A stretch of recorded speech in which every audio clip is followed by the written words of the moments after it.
We're back with the psychic lawyer, Mark Anthony. And before the break, I was asking you how this works. So explain to us how it works and what the communication will be between you, our audience members, and the spirits. Well, can I stand up? Sure.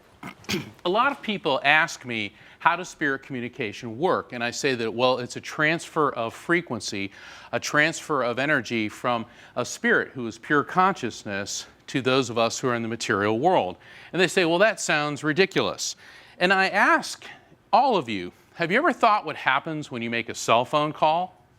So let's say that you want to talk to your Aunt Martha who lives in London, England. And how does that all work? Well, your brain sends an electrical impulse to your lungs.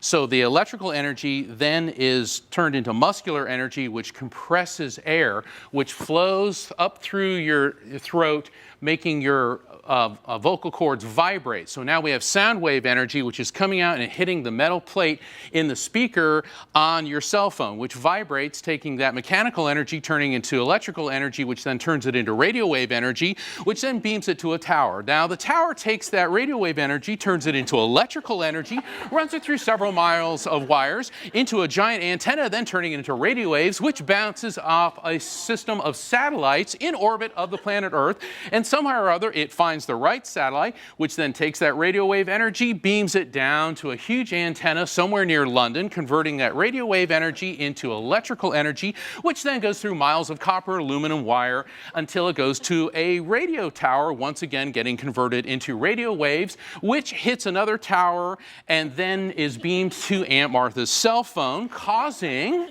the speaker in her earpiece to vibrate. So now we have mechanical energy creating sound wave energy, which hits her eardrum. Her eardrum begins to vibrate. That sound wave energy turns to mechanical energy as her stapes bones hits the 8th cranial nerve, taking mechanical energy, turning into electrical impulse, which goes into her brain and turns into, "Hi, Aunt Martha."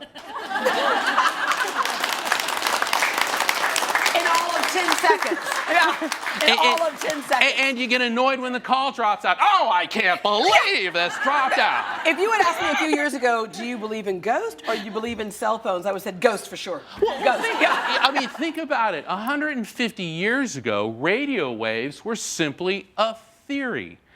50 years later, Marconi was transmitting radio waves from Italy to New York and back. So just because there isn't a test, or we can't take something and put it in a petri dish or under a microscope or subject it to some type of test that has not been created yet, doesn't mean something doesn't exist. I mean, human history is full of theories which later became fact. The world's not flat, people. The world's not flat. I mean, we pick up cell phones all the time, and you never really think what goes into it. But that in and of itself is miraculous technology. I mean, if you went back in time 400 years with a cell phone, a box that spoke. You'd be arrested. Arrested and burned at the stake. I mean, you'd be the entertainment that Friday night. It's burning.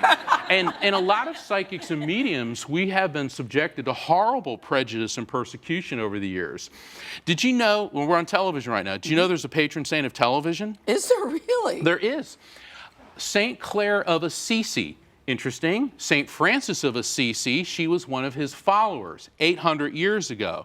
Well, what happened was she was a very devout and pious nun, and she got so ill she could no longer attend church services, so she prayed to God that she could see what was happening in church in real time. She began to see visions. 800 years later, Pope Pius XII in 1958 declares her the patron saint of television. There you go. I need a medal. I need one of those little medals, right? Now we know she was what's known as a remote viewer. And a remote viewer is it's a psychic ability where you're able to take your consciousness and transfer it to observe things happening in real time. Wow. People say bunk, except for the fact that the CIA, KGB, British MI5, French Secret Service, the Chinese, North Korean, and the Australian and Japanese have been using remote viewers for over 50 years. And let's face it, 800 years ago, if you joined the clergy and received visions of the Holy Spirit, you became a saint. But if you were like Joan of Arc, who heard spiritual voices, which helped her to defeat France to defeat the English, you got burned at the stake for being a witch. So we've We been promise we subject won't to a burn you lot. No, today. hopefully not. So Put that what do lighter you- down. Yeah, yeah.